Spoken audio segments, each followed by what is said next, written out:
Hai guys, kami dari kelompok 10 pada kesempatan kali ini akan membahas tentang konflik dan negosiasi. Sebelum memasuki pembahasan, saya akan memperkenalkan nama-nama anggota kelompok 10.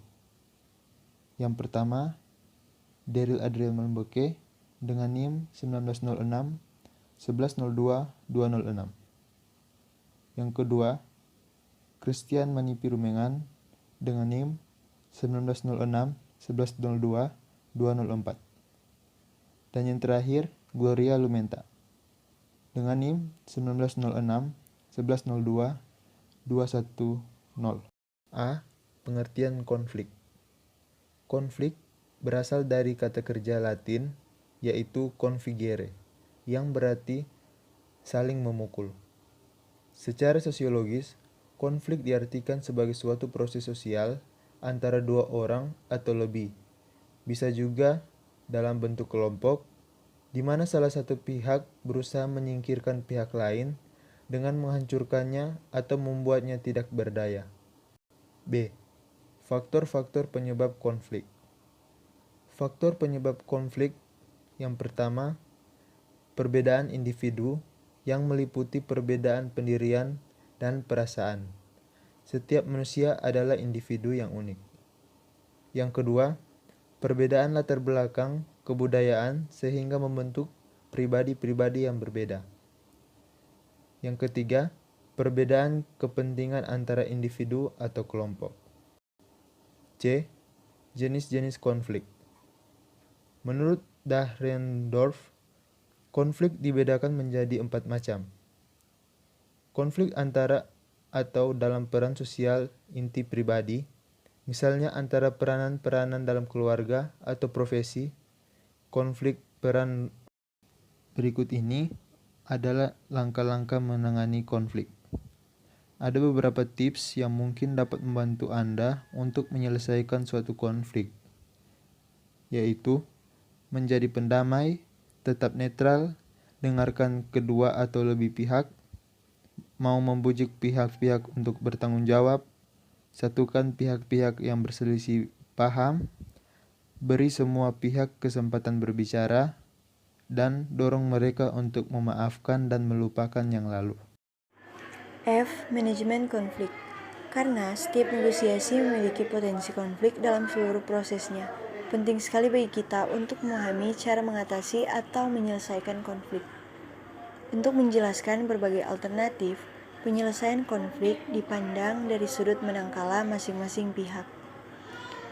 Ada 4 kuadran manajemen konflik. Di antaranya yaitu yang pertama, kuadran kala-kala atau menghindari konflik. Kuadran pertama ini menjelaskan cara mengatasi konflik dengan menghindari konflik dan mengabaikan masalah yang timbul.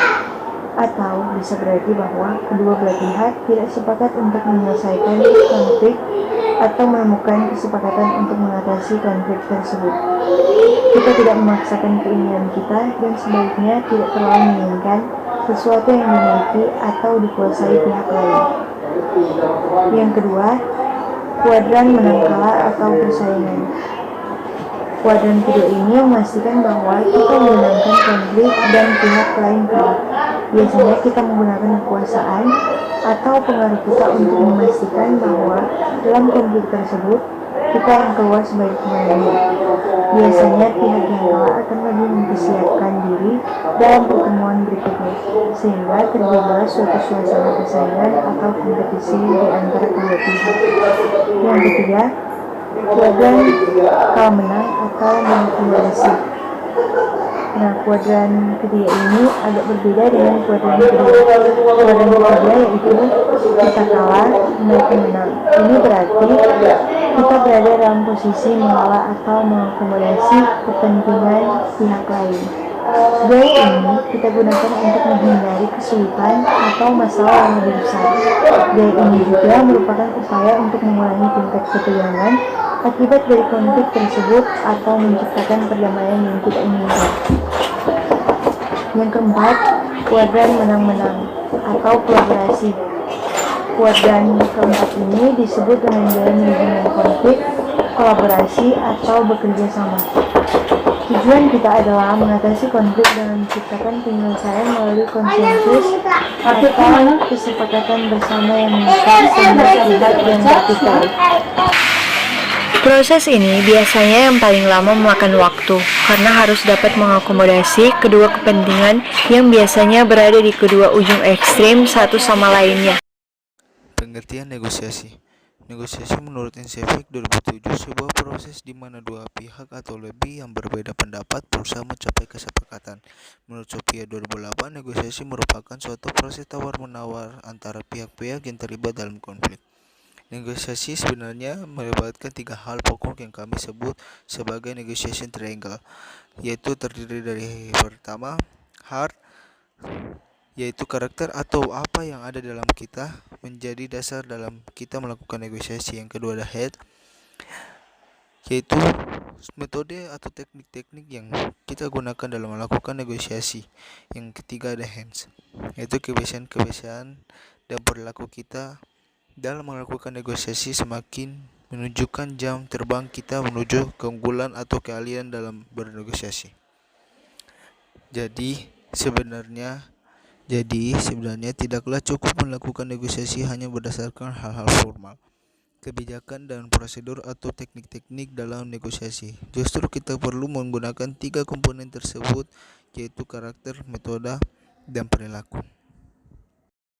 Kesimpulan, konflik berasal dari kata kerja Latin configere yang berarti saling memukul. Secara sosiologis, konflik diartikan sebagai suatu proses sosial antara dua orang atau lebih, bisa juga kelompok, di mana salah satu pihak berusaha menyingkirkan pihak lain dengan menghancurkannya atau membuatnya tidak berdaya. Negosiasi adalah suatu yang kita lakukan setiap saat dan terjadi hampir di setiap aspek kehidupan kita.